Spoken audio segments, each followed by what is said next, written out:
અને જે બાળ લગ્ન અટકાવવા માટેની જે સાંસદે જાહેર મંચ ઉપરથી બોલાવી શું કહેવાય?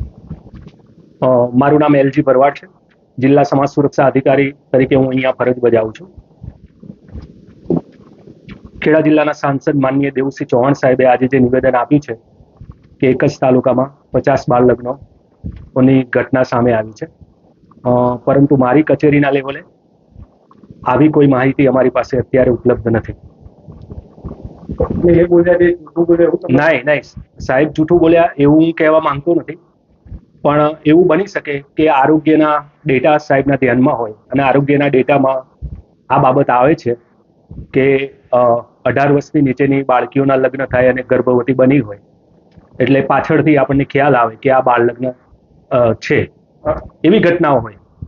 પણ અમારી કાર્યવાહી એ હોય છે કે બાળ લગ્નની ઘટના કોઈ જગ્યાએ બનતી હોય છે અને કચેરીમાં કોઈ ફરિયાદ મળે છે કે કોઈ માહિતી આપે છે કે આ જગ્યાએ બાળ લગ્ન થાય છે, તો તત્કાલ આપણો સ્ટાફ ત્યાં પહોંચે છે, બંને પક્ષને સમજાવે છે, બાળ લગ્નના ફાયદા ગેરફાયદાની સમજ આપવામાં આવે છે અને કાયદાકીય જોગવાઈની પણ સ્ટાફ દ્વારા સમજ આપવામાં આવે છે. અને બંને પક્ષ માની જાય એટલે બાળ લગ્ન અટકી જાય છે અને જે તે જવાબદારી અમે પોલીસ વિભાગને સોંપીએ છીએ. પોલીસ વિભાગની મદદથી જ અમારી કાર્યવાહી થાય છે. સાહેબ, આંકડા મળશે બાળ વિવાહની જે વાત કરવામાં આવી છે સાંસદ દ્વારા, સાથે સાથે ગર્ભવતીની પણ વાત કરવામાં આવી છે. આપની કચેરીમાં કેટલા આંકડા વર્ષ દરમિયાન નોંધાયા? હા, વર્ષ દરમિયાન હું તમને આંકડા આપી શકું છું. વર્ષ દરમિયાન અહીંયા જે ફરિયાદો મળી હોય અને જે નિકાલ થયો હોય, બાળ લગ્ન અટક્યા હોય, એના આંકડા અમારા રજીસ્ટરમાં હોય છે. બાળ લગ્નનું રજીસ્ટર નિભાવવામાં આવે છે.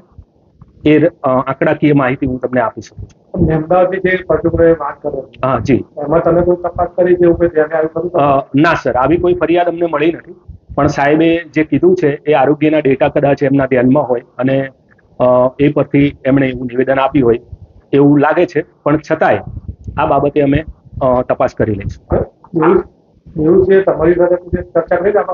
જી, સાહેબે અનેક વાર બાળ લગ્નનો મુદ્દો ઉઠાવ્યો છે અને આપણો ખેડા જિલ્લો એ બાબતે ખરેખર નસીબદાર છે કે આપણા સાંસદ આ બાબતે ખૂબ જ ગંભીર છે.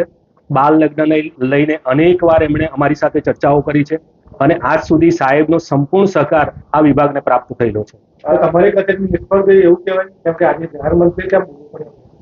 જી સર, નિષ્ફળ એટલે સાહેબનું કહેવું એવું હતું કે આ એક સામાજિક મુદ્દો છે અને સામાજિક સમસ્યા છે. એક્ટ છે, કાયદો છે અને કાયદાની જોગવાઈઓ છે, એ બધું બરાબર છે, પણ અસરકારક અમલીકરણ જ્યારે કાયદાનું ન થતું હોય ત્યારે સાહેબ એમ કહેતા હોય કે આપણું સરકારી તંત્ર પણ નિષ્ફળ છે અને આપણે સામાજિક નેતા તરીકે આપણે પણ નિષ્ફળ છીએ. એટલે સાહેબ જે બોલ્યા છે એ આત્મીયતાથી અને દિલથી બોલ્યા છે, એટલે એવું હોઈ શકે છે.